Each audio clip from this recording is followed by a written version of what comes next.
تو روزہ ڈھال ہے اور جہنم سے آزادی کا ایک اہم ذریعہ ہے۔ روزہ اللہ اور بندے کے مابین ایک راز ہے۔ روزہ نور ہے، ضیاء اور روشنی ہے، اور آقا کریم صلی اللہ علیہ وآلہ وسلم نے روزے کی فضیلت بیان کرتے ہوئے ارشاد فرمایا کہ ہر شے کی کوئی زکوٰۃ ہوتی ہے، انسان کے جسم کی زکوٰۃ روزہ ہے۔ اگر روزہ رکھے گا تو جسم زکوٰۃ ادا کرے گا، جس طرح زکوٰۃ سے مال پاک ہوتا ہے، روزے سے جسم پاک ہو جاتا ہے۔ اور روزہ ویسے بھی انسان کے لیے شفا کا پیام ہے۔ فرمایا کہ سحری کھایا کرو، چونکہ سحری کے کھانے کے اندر بھی اللہ نے برکت رکھی ہے۔ تو یہ ماہ سیام اپنے دامن میں برکتیں لے کر، رحمتیں لے کر نازل ہوتا ہے۔ اس کا پہلا حصہ رحمت، درمیانی حصہ مغفرت، اور آخری حصہ جہنم سے آزادی کا مجدہ جاں فضا ہے۔ حدیث میں آتا ہے کہ اللہ نے میری امت کو رمضان المبارک کے روزے کے حوالے سے 5 چیزیں ایسی عطا کی ہیں جو اس سے قبل کسی امت کو نصیب نہیں ہوئی۔ ایک تو یہ کہ رمضان المبارک کے اندر روزہ رکھنے والے کے معدے سے جو بو نکلتی ہے، اللہ کو وہ مشک سے زیادہ محبوب ہے۔ دوسری بات کہ جب ماہ سیام آتا ہے تو شیاطین کو جکڑ دیا جاتا ہے۔ تیسری بات کہ روزے دار جب تک روزے میں رہتا ہے، فرشتے اس کے لیے مغفرت کی دعائیں کرتے رہتے ہیں۔ اور چوتھی بات، جب ماہ سیام کی آخری رات آتی ہے تو اس کے سارے گناہوں کو بخش دیا جاتا ہے اور اس کو جہنم سے آزادی کا پروانہ مل جاتا ہے۔ بلکہ ایک صحابی نے حضور سے عرض کی کہ آقا کریم، جو یہ جہنم سے آزادی کا پروانہ مومن کو ملتا ہے تو کیا یہ لیلۃ القدر کی رات ہے؟ تو آقا کریم نے فرمایا نہیں، جب مزدور اپنی مزدوری مکمل کرتا ہے، جب اس کی دہاڑی پوری ہو جاتی ہے تو پھر اس کو اس کا مالک کچھ دیتا ہے، تو یہ جو اس کو بخشش اور مغفرت کا مجدہ جاں فضا دیا جاتا ہے، یہ اس کی مزدوری ہے۔ اور فرمایا کہ جو لیلۃ القدر کی برکتیں اس کو حاصل ہوتی ہیں، یہ اس کے علاوہ ہیں۔ اور یہ اللہ تعالیٰ جل شانہ نے خاص کرم نوازی فرمائی بندہ مومن پر کہ اس کو یہ بابرکت رات عطا فرمائی۔ اور 5ویں فضیلت جو اس کو دی گئی روزہ دار کو، اور حضور سے قبل جو امتوں میں لوگ روزے رکھتے تھے، یہ فضیلتیں ان کو نہیں عطا کی گئی۔ جنت کو پورا مومن کے لیے آراستہ و پیراستہ کیا جاتا ہے۔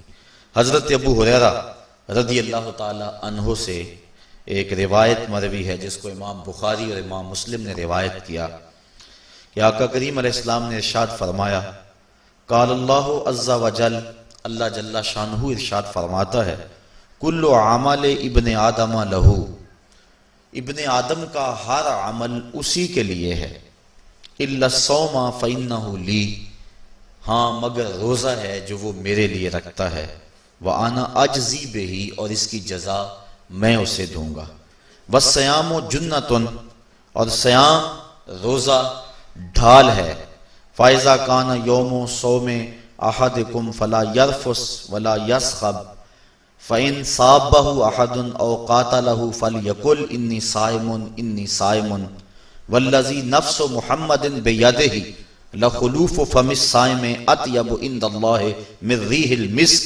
للصائم فرحتان یفرحہما اذا افطر فرح بفطرہ واذا لقی ربہ فرح بصومہ۔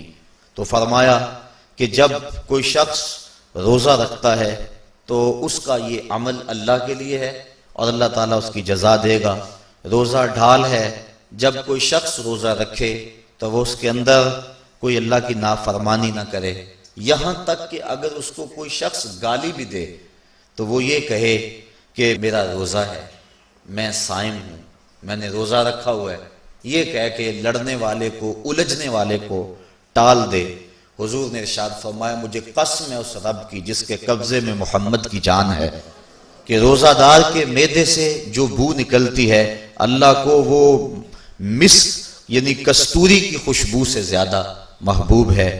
اور روزہ دار کے لیے دو خوشیاں ہیں، ایک خوشی اس کو اس وقت ملتی ہے جب وہ روزہ افطار کرتا ہے، اور دوسری خوشی اس کو اس وقت ملتی ہے جب اس روزے کے صلے میں اسے اپنے رب کا دیدار نصیب ہوگا۔ یہ بات ذہن میں رکھیں کہ اس دنیا پر سب سے بڑی دولت جو حضرت انسان کو دی گئی ہے وہ دولت ایمان ہے، اور قیامت کے دن سب سے بڑی دولت جو اہل ایمان کو دی جائے گی وہ اللہ تعالیٰ کا دیدار ہوگا۔ جنت کے حور و قصور، جنت کے محلات، جنت کی اعلی نصب نعمتیں، دنیا کی کوئی دولت اور دنیا کی کوئی نعمت جنت کی کسی نعمت کا مقابلہ نہیں کر سکتی، لیکن جنت والے جنت میں جا کر جس نعمت کو سب سے بڑا سمجھیں گے، اور وہ ہوگی بھی حقیقت میں سب سے بڑی نعمت، ایسی نعمت کہ اس نعمت کے ملنے پہ باقی ساری نعمتوں کو بھول جائیں گے، وہ یہ ہے کہ رب اپنے رخ کرم سے پردہ ہٹا دے گا اور ان کو اپنا دیدار عطا فرما دے گا۔ تو یہ سب سے بڑی دولت جو مومن کو آخرت میں نصیب ہوگی یہ روزے کے صلے میں نصیب ہوگی، یہ روزے کا وہ ثمر ہے، یہ روزے کا وہ پھل ہے جو اللہ اہل ایمان کو قیامت کے دن عطا فرمائے گا۔ عاجزی بہی کا معنی ہے کہ اس کی میں جزا دوں گا۔ ایک روایت میں آتا ہے کہ جو اعمال ہیں وہ 7 طرح کے ہیں، 2 اعمال ایسے ہیں کہ جو واجب کرتے ہیں، 2 اعمال ایسے ہیں کہ جن کی جزا ان کی مثل ہے، اور ایک عمل ایسا ہے کہ جس کی جزا 10 گنا ہے، اور ایک عمل ایسا ہے کہ جس کی جزا 700 گنا ہے، اور ایک عمل ایسا ہے جس کی جزا بے حساب ہے۔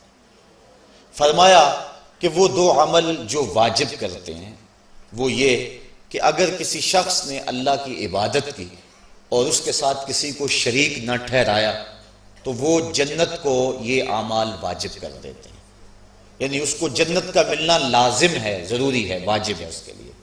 اور دوسرا وہ شخص جس نے اپنے رب کے حکموں کو توڑا یہاں تک کہ اس کے ساتھ کسی کو شریک ٹھہرایا، اس کے اوپر جہنم واجب ہے۔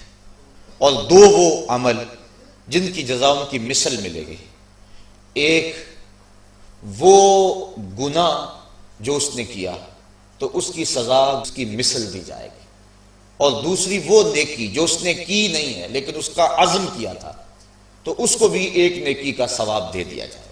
ایک عمل وہ ہے جس کے بدلے کے اندر 10 گنا اس کو اجر دیا جاتا ہے، اور فرمایا اس سے اس کے نیک اعمال مراد ہیں، اور فرمایا کہ جو اس کا چھٹا عمل ہے وہ ایسا ہے جس کے بدلے کے اندر اس کو 700 گنا اجر دیا جاتا ہے، اور وہ راہ خدا میں اس کا صدقہ کرنا ہے۔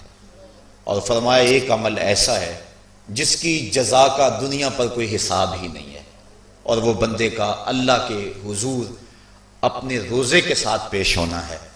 تو روزہ ایک ایسا عمل ہے کہ جس کی جزا کا کوئی حساب ہی نہیں ہے، تو یہ اللہ کے علم میں ہے کہ وہ اپنے بندے کو کتنی اس کی جزا اور کتنا اس کا صلہ عطا فرما دیتا ہے۔ تو یہ اجر ہے نیکی کا۔ اور آقا کریم علیہ السلام نے ارشاد فرمایا روزہ ڈھال ہے اور جہنم سے بچنے کا ایک مضبوط قلعہ ہے۔ روزے کے من جملہ ثمرات میں سے ایک ثمرہ مرتبہ احسان کا حاصل ہونا ہے۔ مرتبہ احسان کیا ہے؟ اس پہ حدیث جبریل میں آپ کے سامنے رکھنا چاہوں گا، جس کو امام بخاری نے اور دیگر ائمہ احادیث نے ذکر کیا ہے۔ مسجد نبوی کا ماحول تھا، مدینہ شریف کی فضائیں تھیں، صحابہ حضور کی صحبت میں جلوہ فراز تھے، نور بٹ رہا تھا، اجالے اتر رہے تھے، صحابہ کے من روشنی سے مالا مال تھے کہ حضرت عمر فاروق رضی اللہ تعالی عنہ فرماتے ہیں کہ ایک شخص آیا جس کی گھنی سیاہ داڑھی تھی اور اس کا سفید لباس تھا، ہم میں سے اسے کوئی جانتا بھی نہیں تھا، لیکن اپنے وجود کی تر و تازگی کی وجہ سے وہ مسافر بھی دکھائی نہیں دیتا تھا۔ چونکہ مسافر ہوتا تو آثار سفر اس کے بدن سے ظاہر ہوتے، لگتا تھا جس طرح یہی کسی گلی سے نکل کے آیا ہے، لیکن چونکہ وہ وہاں کا رہنے والا نہیں تھا، ہم میں سے اسے کوئی پہچانتا بھی نہیں تھا۔ اب وہ حضور کی خدمت میں آیا، فَأَسْنَدَ رُكْبَتَيْهِ إِلَىٰ رُكْبَتَيْهِ، اور اپنے گھٹنوں کو جوڑ کر حضور کے گھٹنوں کے ساتھ ملا کر بیٹھ گیا، اور حضور علیہ السلام سے عرض کرتا ہے کہ حضور مجھے خبر دیجئے کہ ایمان کیا ہے۔ حضور نے ارشاد فرمایا ایمان یہ ہے کہ تو اللہ پر ایمان لائے، اس کے رسول پر ایمان لائے، پچھلی کتابوں پہ ایمان لائے، اچھی بری تقدیر پہ ایمان لائے، فرشتوں پہ ایمان لائے، بتایا حضور نے۔ تو اس نے کہا صدقتا، آپ نے سچ کہا۔ کہتے ہیں ہمیں بڑا تعجب ہوا کہ خود ہی سوال کرتا ہے اور خود ہی تائید کر دیتا ہے۔ پھر کہنے لگا اسلام کیا ہے؟ تو حضور علیہ السلام نے فرمایا اسلام یہ ہے کہ تو نماز پڑھے، روزہ رکھے، حج کرے، زکوٰۃ ادا کرے، اراکین اسلام اس کو بیان کیے۔ کہنے لگا آپ نے سچ کہا۔ کہتے ہیں ہمیں پھر تعجب ہوا کہ خود ہی ایک بات کہہ رہا ہے اور خود ہی پھر اس کی تصدیق کر رہا ہے۔ کہتے ہیں پھر وہ پوچھتا ہے مل احسان، حضور احسان کیا ہے؟ تو حضور علیہ السلام نے جواباً فرمایا ان تعبد ربک کأنک تراہ، احسان یہ ہے کہ تو اللہ کی عبادت اس طرح کرے کہ گویا تو اسے دیکھ رہا ہے، اور اگر یہ کیفیت تجھے نصیب نہیں ہوتی تو کم از کم یہ کیفیت نصیب ہو جائے کہ وہ تجھے دیکھ رہا ہے۔ تو وہ کہنے لگا ہاں آپ نے سچ کہا۔ پھر اس کے بعد اس نے قیامت کی کچھ نشانیوں کے بارے میں سوال کیا، تو حضور علیہ السلام نے جواب مرحمت فرمائے۔ جب وہ شخص اٹھ کے چلا گیا تو حضور نے فرمایا عمر جانتے تھے یہ شخص کون ہے؟ کہا اللہ و رسولہ عالم، اللہ اس کا رسول خوب جانتا ہے۔ فرمایا ھذا جبریل، یہ جبریل امین تھا اور تمہیں تمہارا سکھانے کے لیے آیا تھا۔ جبریل نے جب امت کو دین سکھایا تو سب سے پہلے یہ بات سکھائی کہ حضور کی چوکھٹ میں بیٹھنے کا ادب کیا ہے۔ دونوں گھٹنے بچھا کر وہ اس طرح حضور کی چوکھٹ میں ادب کے ساتھ بیٹھا، اور اس کے بعد حضور سے اس نے سوالات کیے۔ تو فرمایا یہ جبریل امین تھے جو تمہیں تمہارا دین سکھانے کے لیے آئے تھے۔ تو جبریل امین نے جو دین سکھایا، جو چیزیں پوچھی وہ تین چیزیں تھیں، ایمان کیا ہے، اسلام کیا ہے اور احسان کیا ہے۔ تو احسان تیسری چیز ہے جس کو ہم اپنی زبان کے اندر تصوف کہتے ہیں، جس کو ہم طریقت کا نام دیتے ہیں۔ تو اس کو درجہ احسان یا مرتبہ احسان کہا جاتا ہے، اور یہ دین کی روح ہے۔ جو لوگ طریقت کا انکار کرتے ہیں وہ دین کی روح کا انکار کرتے ہیں۔ تو حضور علیہ السلام نے جو طریقت بیان فرمائی وہ یہ تھی کہ اللہ کی عبادت تو اس طرح کرے کہ جس طرح تو اسے دیکھتا ہے۔ اگر یہ کیفیت مل جائے تو سبحان اللہ، لیکن اگر یہ کیفیت نہیں ملی تو کم از کم یہ کیفیت تو ملے کہ وہ مجھے دیکھ رہا ہے، اور اگر یہ کیفیت بھی مل جائے کہ وہ مجھے دیکھ رہا ہے تو بتائیے کہ پھر انسان کی زندگی میں کتنا سرور آ جائے گا کہ جب وہ نماز کے لیے کھڑا ہو تو اس تصور میں ڈوب جائے کہ میرا مالک تو مجھے دیکھ رہا ہے، تو پھر نماز کا کتنا سرور آ جائے گا اس کو۔ اور جب وہ کوئی اور نیک عمل کر رہا ہو تو اس تصور میں ڈوب جائے کہ میرا مالک میرے اوپر نگاہ لطف فرما رہا ہے، تو پھر اس کی کیفیت کا عالم کیا ہوگا۔ تو پہلی کیفیت کہ تو اسے دیکھ رہا ہے۔ حضرت علی المرتضیٰ رضی اللہ تعالی عنہ سے کسی نے پوچھا جس رب کی عبادت کرتے ہو کیا اس کو کبھی دیکھا بھی ہے؟ تو حضرت علی المرتضیٰ نے جواباً کہا لم اعبد ربا لم اراہ، اے صاحب کبھی کبھی کی بات کیا کرتا ہے، علی تو اتنی دیر تک سجدے سے سر ہی نہیں اٹھاتا جب تک اس کے جمال جہاں آرا سے فیض یاب نہیں ہو جاتا۔ حضرت داتا گنج بخش علی حجویری علیہ رحمہ کشف المعجوب کے اندر ایک حدیث نقل کرتے ہیں کہ حضور علیہ السلام نے ارشاد فرمایا کہ فاقہ کشی اختیار کرو اور بھوک اور پیاس برداشت کرو، ممکن ہے کہ اس دنیا کے اندر تم اپنے دل کی آنکھوں سے اپنے رب کا مشاہدہ کرو۔ تو یہ جو مرتبہ احسان ہے، جو مومن کا مقصود ہے، وہ اس کو حاصل ہوگا روزہ رکھنے سے۔ اور اگر چلو کسی روزہ دار کو یہ کیفیت نہ ملے کہ وہ اپنے رب کے جمال جہاں آرا کو دیکھ لے، اس کے جلووں کو دیکھ لے، اس کے دیدار کی دولت سے مالا مال ہو جائے، اس کا دل اس کی محبت میں ایسا ڈوبے کہ وہ جدھر دیکھے اسی کے جلووں کو ہی دیکھتا چلا جائے۔ اگر روزہ دار کو ایسی دولت نہ بھی نصیب ہو تو کم از کم روزہ دار کو یہ دولت تو ضرور ملے گی کہ وہ اس احساس میں ڈوب جائے گا کہ میرا رب مجھے دیکھ رہا ہے۔ گناہگار سے گناہگار شخص بھی کڑکتی ہوئی دوپہر میں ٹھنڈا پانی دستیاب ہونے کے باوجود ایک گھونٹ بھی حلق سے نیچے نہیں اتارتا، کیوں؟ اس لیے کہ میرا مالک تو مجھے دیکھ رہا ہے۔ تو یہ احساس اس کو آیا کہ نہ آیا؟ کاش کہ رمضان میں یہ نور جو ہم کو نصیب ہوتا ہے، یہ رمضان کا خاص نور ہے، مرتبہ احسان سے پھوٹتا ہوا یہ اجالا رمضان میں ایک گناہگار سے گناہگار شخص بھی حاصل کر لیتا ہے کہ وہ اس احساس میں ڈوب جاتا ہے کہ میرا مالک مجھے دیکھ رہا ہے۔